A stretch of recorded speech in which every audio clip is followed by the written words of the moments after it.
मोल प्रवाह का फार्मूला बचा हुआ था और ग्रीक अल्फाबेट लिखा चुके थे, तो उसी का हम लोग यहाँ पे पढ़ेंगे। ग्रीक अल्फाबेट के कुछ दिए गए हैं, तो लिखिए पहले मोल, विलयन का मोल प्रभाज।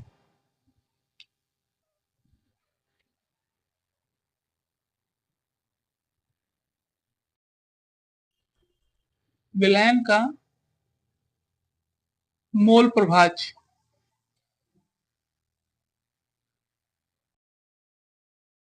चाई से इसे व्यक्त किया जाता है। ठीक है, फिर लिखिए आगे।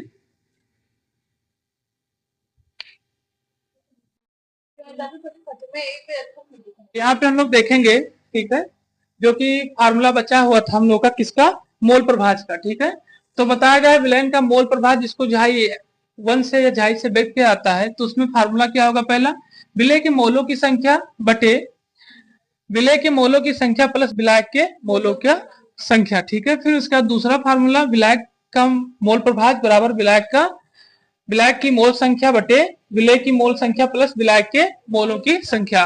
और सबसे लास्ट फार्मूला आपका क्या होगा, विलय का मोल प्रभाज प्लस विलायक का मोल प्रभाज बराबर 1। ठीक है, तो ये तीन फार्मूले हैं आपके, इसको आप याद कर लीजिएगा। ठीक है, और नोट कर लीजिए इसको।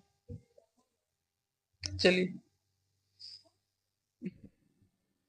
अब इस पे हम लोग कुछ क्वेश्चन लगाएंगे।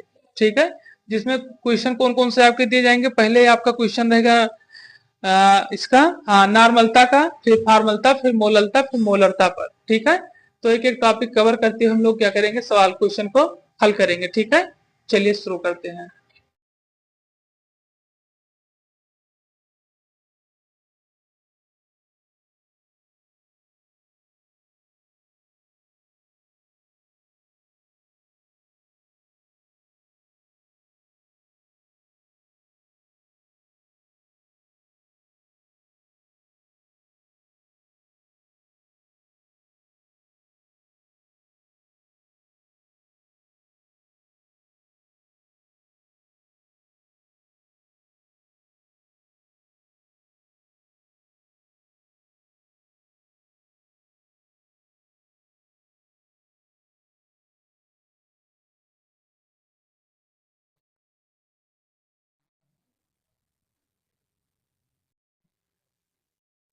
ये चल रहा है, चलिए देखिए, यहाँ क्वेश्चन आपको दिया गया है। ठीक है, दिया गया है 2.3 ग्राम सोडियम में अन्य परमाणु की संख्या ज्ञात करनी है। ठीक है, तो हमें पता है सोडियम का परमाणु भार कितना होता है। हाँ, सोडियम का परमाणु भार 23 दिया गया है। ठीक है, सबसे पहली चीज तो अब यहाँ पर हम लोग फार्मूला लगाएंगे, देखेंगे। और दिया कितना है, 2.3 दिया है, तो 2.3 को इससे क्या करेंगे, हम लोग डिवाइड करेंगे। ठीक है, जिसमें सोडियम, और इसमें ज्ञात क्या करना है, सोडियम के परमाणु के मोलों की संख्या, यानी के परमाणुओं के मोलों की संख्या में ज्ञात करना है। ठीक, तो सबसे पहली चीज आपका 2.3 हो जाएगा, और ये कितना हो जाएगा, 23। इसको डिवाइड करेंगे तो कितना आएगा, 0.10। ठीक, अब इसके बाद हमें ज्ञात क्या करना है, सोडियम में परमाणुओं के मोलों की संख्या, ये तो दिया है। एक मोल में सोडियम के परमाणुओं की संख्या, परमाणुओं की संख्या कितनी होगी, 6.023 गुणे 10 की घात 23। ये होगा कितना, 23 आपका। अब हम यहाँ पे इसको क्या करेंगे, जो हम लोग का भाग करने पर 0.2 आया है, ठीक है, इससे क्या करेंगे, इसको मल्टीप्लाई 0 मोल के लिए 0.10 मोल सोडियम के परमाणुओं की संख्या, तो इसको क्या करना है, मल्टीप्लाई करेंगे 0.23 10 की पावर 23 मल्टीप्लाई 0.10। चलिए लगाइए, इसको मल्टीप्लाई करिए। तो इसको जब मल्टीप्लाई करेंगे, हो गया मल्टीप्लाई, तो ये आएगा 0.23 10 की पावर 22 सोडियम परमाणु की संख्या, या फिर मोल। ठीक है, या फिर अणु, परमाणु कुछ भी कह सकते हो यहाँ पर। ठीक, परमाणु की संख्या। चलो, ये है आपका पहला क्वेश्चन। ठीक है, उतारिए इसको। कोई समस्या हो तो बताइए।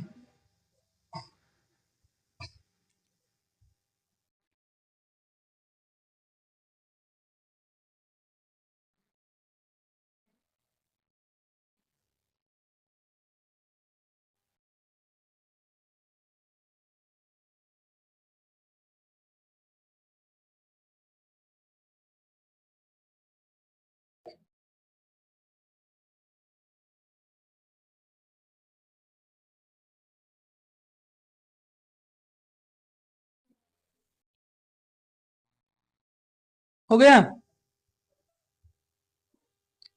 चलिए आगे बढ़े।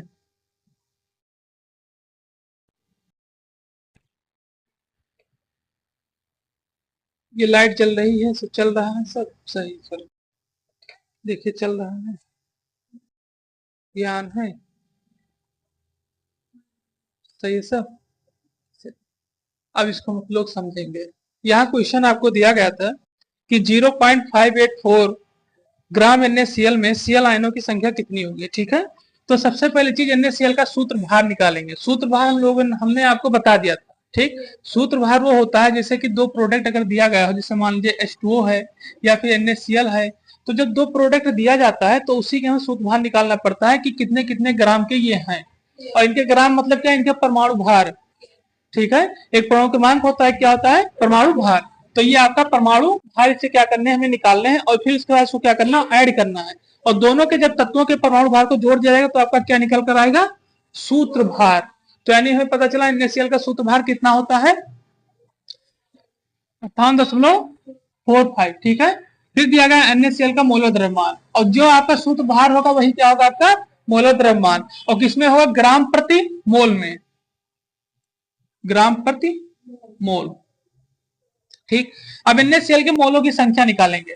तो NaCl का द्रव्यमान ग्राम में और NaCl का मोलर द्रव्यमान। तो NaCl का द्रव्यमान कितना दिया गया आपको, 0.5845, ठीक है। और हमने मोलर द्रव्यमान निकाल ही लिया है क्योंकि मोलर द्रव्यमान सूत्र भार के क्या होता है, बराबर में होता है। तो सबसे पहले यहाँ पे इसको हमने निकाल लिया, इसको डिवाइड किया तो कितना है, 0.01 मोल। अब हमें किसका मोल निकालना है, Cl निगेटिव का, ठीक ठीक। Cl आयन का हमें निकालना है, तो Cl हमें निकल के आ गया NaCl का पूरे, ठीक है। तो अभी हम अगर सोडियम को भी निकालेंगे, सोडियम का भी, तो भी इसी तरीके से निकल कर आएगा। हमें क्लोरीन का निकालना है, तो क्लोरीन के साथ में हमने एक मोल के साथ उसमें क्या कर दिया, मल्टीप्लाई। हमें पता है कि एक मोल बराबर कितना होता है, कितने अणुओं की संख्या, 6.023 गुणे 10⁻23 आवाकातुरा नंबर, ठीक है। तो इस तरीके से ये होगा, ठीक। और ये होगा आपके आयनों की संख्या और इसके साथ में मल्टीप्लाई किया गया तो आपका 6.023 इंटू 10 की पावर 21 परमाणु की संख्या आ गई, ठीक है।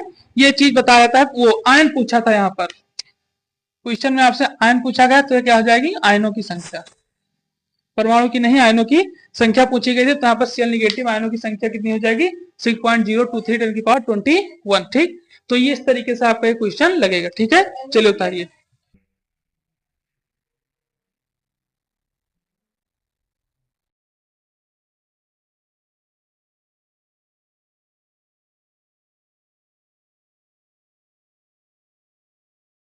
चलिए अगला क्वेश्चन देखते हैं हम लोग। चलिए देखिए, इसमें बताया गया है सबसे पहले H2 का अणुभार, ठीक है। तो H2 का अणुभार अगर देखा जाए तो 2 है, ठीक। क्योंकि उसका जो हाइड्रोजन का एटॉमिक नंबर होता है वो 1 होता है, ठीक है। और परमाणु क्रमांक, वो परमाणु भार कितना होता है, 1.08, ठीक है, परमाणु भार। लेकिन इसमें दिया गया है अणुभार के बारे में, तो अणुभार जितना आपका दिया गया है वही उसका क्या हो जाएगा, अणुभार हो जाएगा। तो H2 दिया गया तो उसका वही क्या होगा, अणुभार होगा, ठीक। तो एक मोल में H2 के अणुओं की संख्या कितनी दी गई है, 2 ग्राम प्रति मोल, ठीक है। इसी तरीके से फिर दिया गया 0.2 हाइड्रोजन के अणुओं की संख्या। तो अब हमें पता है कि ये 2 अणुभार है और इतना दिया गया, तो उससे हम लोग क्या करेंगे, पहले इसको मल्टीप्लाई करेंगे तो कितना आएगा, 0.4। अब हमें पता करना है, फिर ये तो आ गया इसके। अब इसमें ये जो आया है 0.2 में हाइड्रोजन के अणुओं की संख्या कितनी होती है, ये आया है। तो अणुओं की संख्या कितनी होगी, 0.4, ठीक। अब हमें निकालना एक मोल में H2 अणुओं की संख्या, एक मोल में H2 अणुओं की संख्या। तो हमें पता है एक मोल बराबर कितना होता है, 6.23 इंटू 10 की पावर 23, ठीक। तो उसके साथ हम 0.2 को क्या करेंगे, मल्टीप्लाई, तो ये आएगा 1.2044 10 की पावर 23 अणुओं की संख्या, ठीक। तो इस तरीके से क्वेश्चन लगेगा। जो समझ में आप बताइए, उसको बता दें।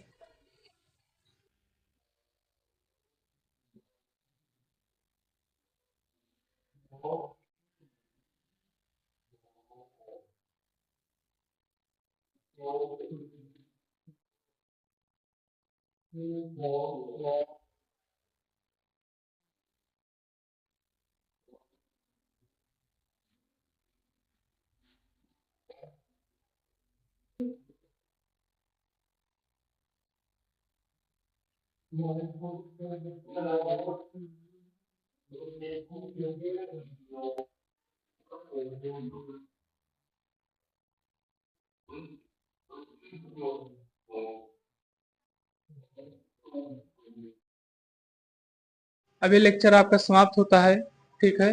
अब हम लोग मिलेंगे अगले लेक्चर में। थैंक्स। और आप चैनल पर नए हैं तो चैनल को सब्सक्राइब करें और लाइक करें, कमेंट करें